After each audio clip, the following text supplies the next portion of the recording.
Then a ferry boat went across to carry over the king's household, and to do what he thought good. Now Shimei the son of Geriah fell down before the king when he had crossed the Jordan. Then he said to the king, "Do not let my lord impute iniquity to me, or remember what wrong your servant did on the day that my lord the king left Jerusalem, for that the king should take it to heart. For I, your servant, know that I have sinned. Therefore, here I am, the first to come today of all the house of Joseph to go down to meet my lord the king." But Abishai, the son of Zeruiah, answered and said, "Shall not Shimei be put to death for this, because he cursed the Lord's anointed?"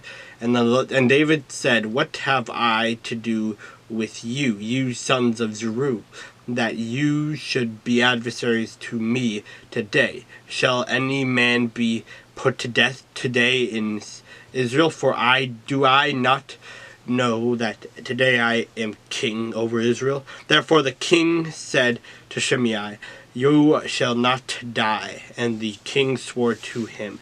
Now Mephibosheth, the son of Saul, came down to meet the king, and he had not cared for his feet, nor trimmed his mustache, nor washed his clothes, from the day the king departed until the day he returned in peace. So it was, when he had come to Jerusalem to meet this king, and that the king said to him, "Why did you not go with me, Mephibosheth?"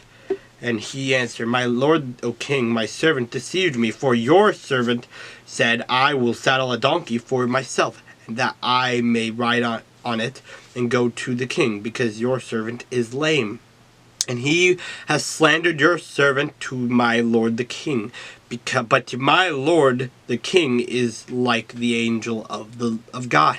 Therefore do what is good in your eyes. For all my father's house were put but dead men before my lord the king.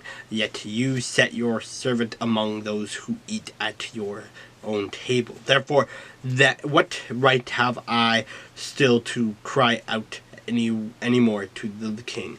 So the king said to him, "Why do you speak any more of your matters? I have said, you and Ziba divide the land."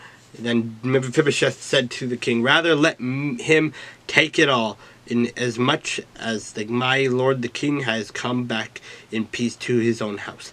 And Barzillai the Gileadite came down to Rogelim, and went across the Jordan with the king to escort him across the Jordan. Now Barzillai was a very aged man, 80 years old, and he had provided the king with supplies, while he stayed at Mahanaim, for he was a very rich man.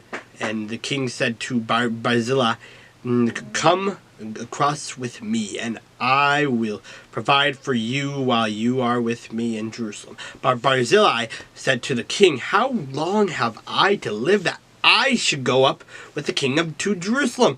I am today 80 years old. Can I discern between the good and bad? Can your servant taste what I eat or what I drink? Can I hear any longer the voice of singing men and singing women? Why then should your servant be a further burden to my lord the king? Your servant will go a little way across the Jordan with the king, and why should the king repay me with such a reward? Please let your servant turn back again, that I may die in my own city, near the grave of my father and mother. But here is your servant Chimham. Let him cross over with my lord the king, and do for him what seems good to you." And the king answered, "Chimham shall cross over with me, and I will do for him what seems good to me. Now, whatever you request of me, I will do for you." Then all the people went over the Jordan, and when the king had crossed over, the king kissed Barzillai and blessed him, and he returned to his own place. Now the king went on to Gilgal, and Chimham went on with him. And all the people of Judah escorted the king, and also half the people of Israel. Just then all the men of Israel came to the king, and said to the king, Why have our brethren, the men of Judah, stolen you away, and brought the king his household, and all David's men with him across the Jordan? So all the men of Judah answered to the men of Israel, Because the king is a close relative of ours, why then are you angry over this matter? Have we ever eaten at the king's expense, or has he given us any gifts? And the men of Israel answered the men of Judah and said, We have 10 shares in the king, therefore we also have more right to David than you. Why then do you despise us? Were we not the first to advise bringing back our king? Yet the words of the men of Judah were fiercer than the words of the men of Israel.